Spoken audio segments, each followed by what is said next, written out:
Hi, I'm Blaine Readler, and I'm going to be reading a story from my collection, The Shoes of Moses, and the story is titled, The Shoes of Moses. Moses sat at the edge of the Red Sea, with his elbows on his knees and his chin cupped in his hands. "I hate to rush you, Moses," said his brother Aaron, "but Pharaoh's army has crossed the far dunes.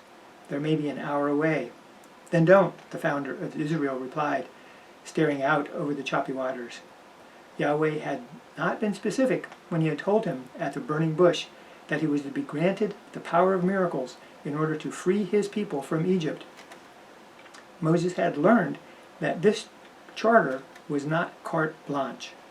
For example, although he had managed to bring a plague of locusts down on the Pharaoh's head and turn the Nile to blood, both pretty impressive in Moses' eyes, he was not able to get rid of the eczema on his ankles, no matter how impressively he commanded it.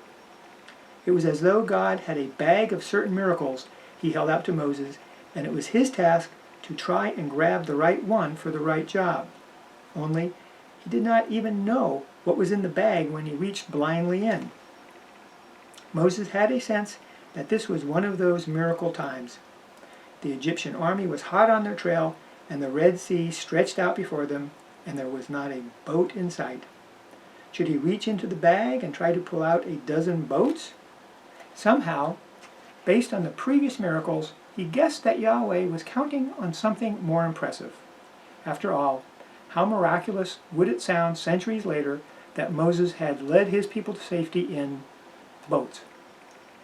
Maybe if there were boats made of ice gliding over a sea of burning coals, but no, the theater would seem too fabricated. People might not believe in it thousands of years down the road.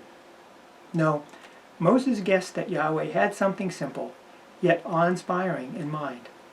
Maybe they would just walk across, walk right over the top of the water. He quickly rejected that as well. It sounded fine at first. He could walk on water.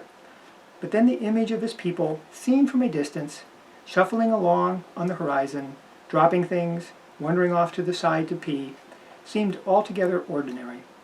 No, it just wasn't impressive enough. It might work great for a man alone, but Moses decided to leave that for someone else.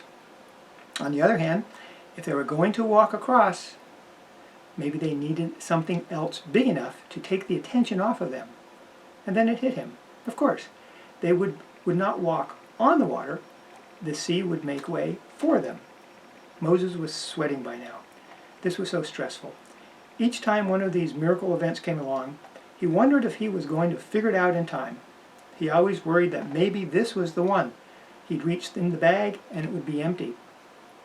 He stood up and stretched out his arms, holding his trusty cane in his fist like an upturned sword. "Lord, the one true God," he cried as the wind picked up and flogged his long beard dramatically. "Part these waters so that my people can pass to safety." On the other hand, there was no greater thrill than when he did figure it out and commanded something stupendous. The ground shook, and a widening depression formed in the water before him. It stunk. He had not anticipated that. They were only a couple of 100 yards from the shore, and already it was almost unbearable. He never would have guessed that the bottom of a sea could smell so bad. It reeked of fish and slime and rotting algae. Worse, they had to wade through it. The farther they got from the shore, the deeper the stinking muck became. It was already up to their knees. With each step, they had to struggle to pull their foot back out. And when it did come, there was a sickening, sucking sound, and more often than not, the sandal stayed behind. Then they had to balance on one foot and try to yank it out again without falling on their back into the goo. All around him, the people of Israel muttered and cursed with every hard-won stride. They didn't even notice the massive walls of water towering above them on both sides anymore. By Moses' calculation, Pharaoh's army would be on top of them in less than an hour. They would be caught helpless, struggling to pull a sandal from the mud while a soldier on horseback ran a spear through them like they were shish kebab. Something had to be done, but he had the clear feeling that the miracle bag was indeed empty. The Egyptian general paused his army at the shore. He'd had about enough of this Yahweh's miracles. He would gladly take on any opposing army on a level playing field, but it just wasn't fair when the rules of the game could change at any moment. And now, here in front of him, yet another miraculous sight, a tremendous canyon of water stretching away as far as his eyes could see. He somehow knew that he was playing the fool, but there for everyone to see were the Hebrews' footprints leading into the mud. He really didn't have any choice.